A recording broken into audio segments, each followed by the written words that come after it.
रखते रहो और धरे रहो मन धीर।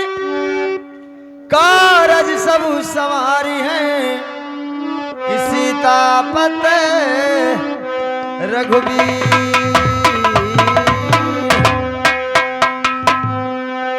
अरे यही दहिया के भैया करौना गुमनवा, यही दहिया कई भैया करौना गुमनवा। मटिया मय कदीना मिली जई है।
भाई निवासी कपूवा। आज की रात इनका सीन होगा दोस्तों। महाराज कंचन सिंह के भूमिका में आएंगे, आप लोग देखें और गौर करें।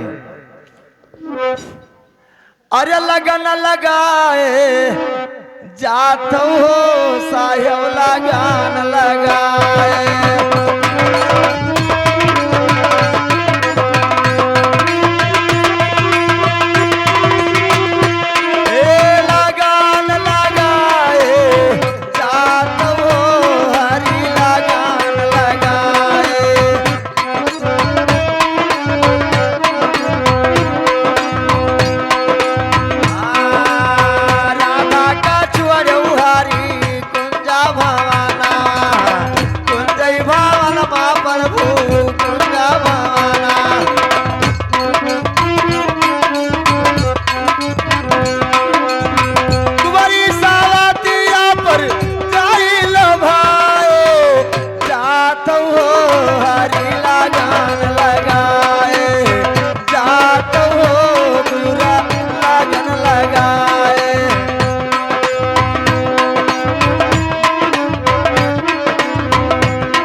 तो यह है कमलेश कुमार निवासी कोहड़ौरा थाना रही जनपद बलरामपुर। आज की रात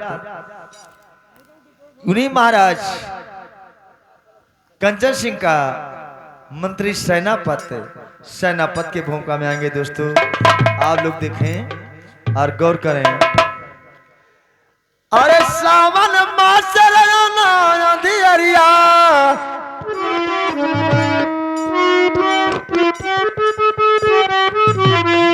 अरे सावन अरे मासरिया भैया मारा मांग गवाना।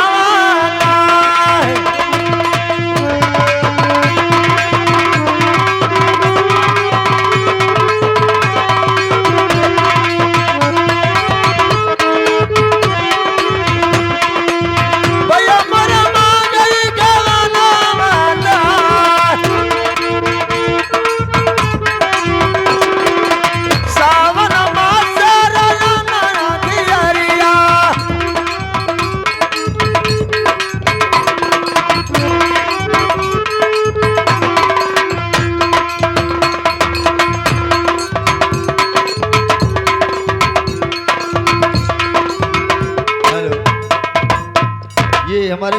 निक्षेप भाई, आज की रात आपके बीच इनका सीन होगा दोस्तों। मंत्री खड़क सिंह के भूमिका में आएंगे, आप लोग देखें और गौर करें। कलाकारों के परिचय के बाद हमारा ड्रामा चालू। अरे आवा कौन नगर परवाना,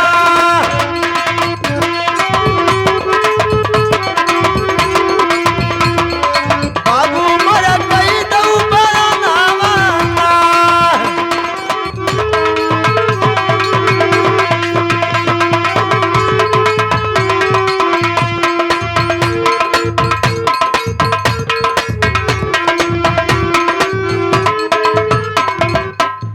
हेलो, ये हैं मालिकराम भाई, निवासी फटवा थाना ललिया जनपद बलरामपुर। आज की रात इनका सीन होगा मंत्री खड़क सिंह की लड़की मनसा देवी की भूमिका में आएंगी दोस्तों। आप देखें और गौर करें।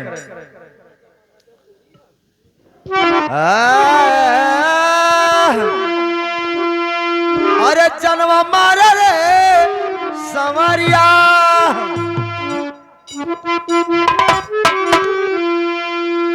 हे लगाई के गजरा जनवा मारा रे संवरिया।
हेलो, ये हैं दशनू भाई।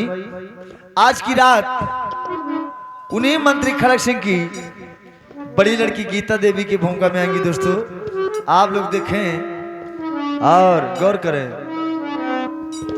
अरे माटी के अरे बनला शरीरिया, अरे माटी माँ मिल जाई रे भाई मोर, केहू को चलाई के न जाए।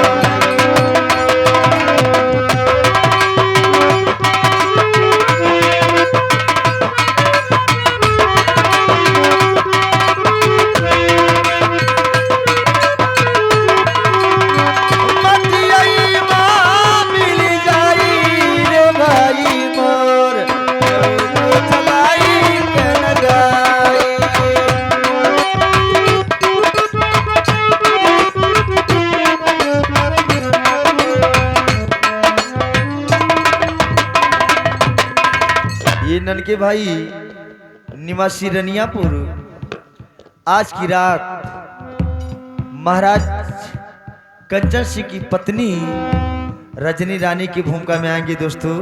आप लोग देखें और गौर करें। क्यों कुछ लाई के न जाई रे भाई मोर, क्यों कुछ लाई के न जाई।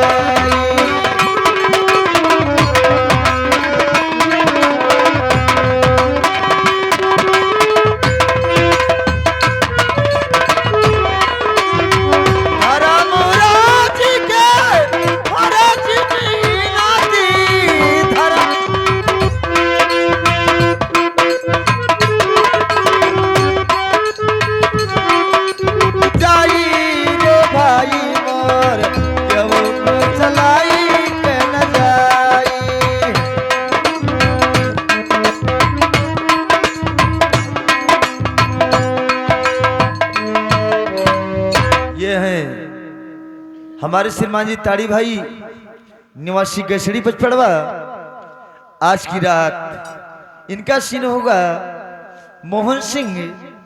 मोहन सिंह के भूमिका में आएंगे दोस्तों, आप लोग देखें और गौर करें। अब यहीं से हमारा खेल स्टार्ट होता है और बीच बीच में आपको मनोरंजन मिलता रहेगा, निर्गुण भजन पूरी रात। अरे गुदरिया गल में टांग कई चले हैं, हे गुदरिया गल में टांग कई चले हैं। अरे जोगिया बने भरत हरि बाल अपन उमरिया, गुदरिया गल में टांग कई चले।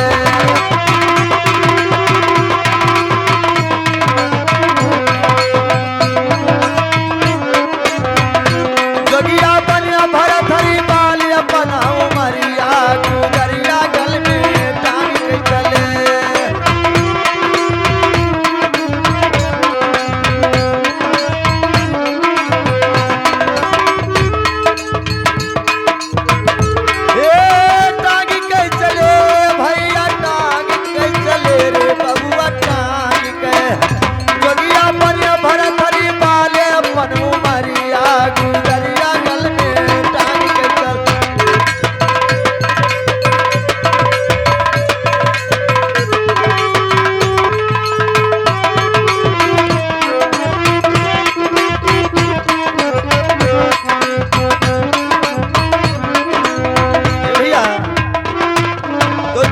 छोड़ा राज भर थरी, जिस दम छोड़ा राज भर थरी, जरा न दिल में किया फिक्र।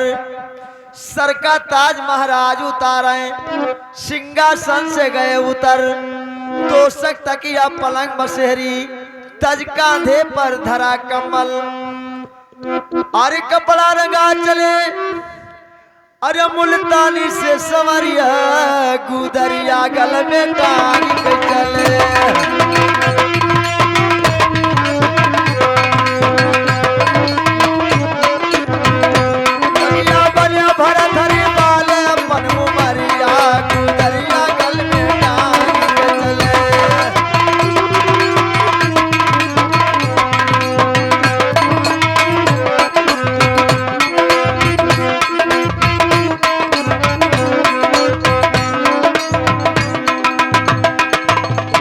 राजा कहते रानी से, रानी बाहर आओ निकल, मुझको भिक्षा दे दो रानी, जोगी बिल्कुल जानो असल। राजा कहते रानी से, रानी बाहर आओ निकल, भिक्षा मुझको दे दो रानी, जोगी बिल्कुल जानो असल। देख हकीकत महाराज रानी का भूल गई अकल। रानी लगी नहाने आंखों से पानी से संवरिया, गुदरिया गल में टांग के चले।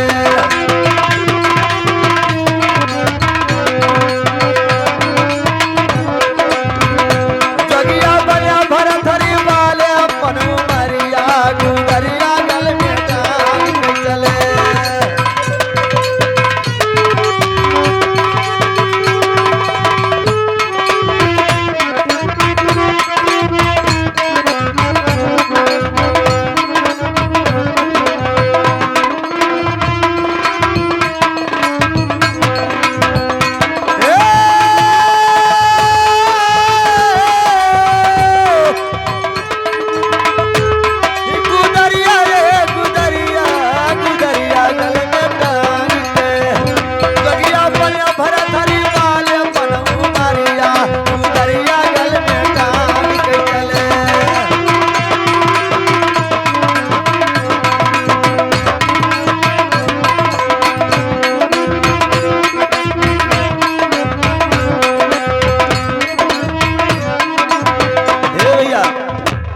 हमरे श्रीमान जी ने मुन्ना लालो भैया गाँव आवत है, तब जय बाजी आवत है, बाजी कहा था द्वारे पटही कुकुरिया, हाँ द्वारे मर कही गाय।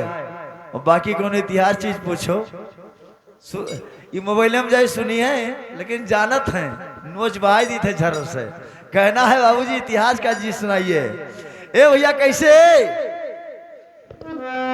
रानी महाराज से कहती है, रानी कहती राजा से, मेरे ऊपर ना किया है ख्याल, अब ही मेरी बारी उम्र सरकई ना एको पाका बाल। अरे भरी हूँ अभी जवानी से सवरिया गुदरिया गल में टांगी के चले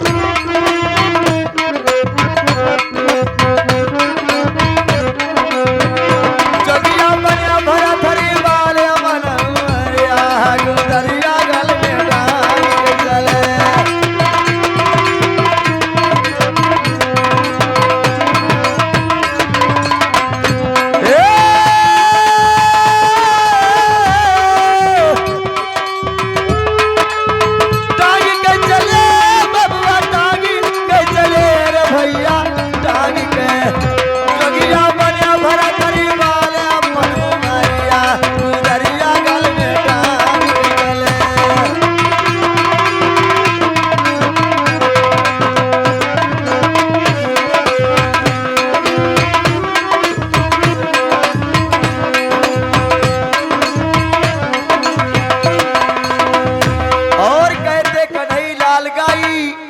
गाये गीत नावराई अरे अगवा बात सुनाई भाई तू का मजा दरिया गुदरिया गल में टांगे चले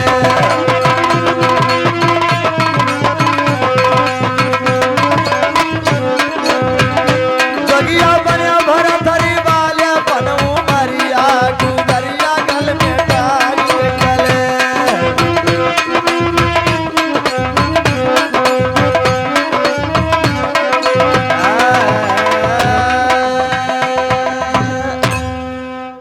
दोस्तों अब लीजिएगा संगीत कलाकार तैयार हो चुके हैं। समझ पहला सीन महाराज कंचन सिंह का दरबार।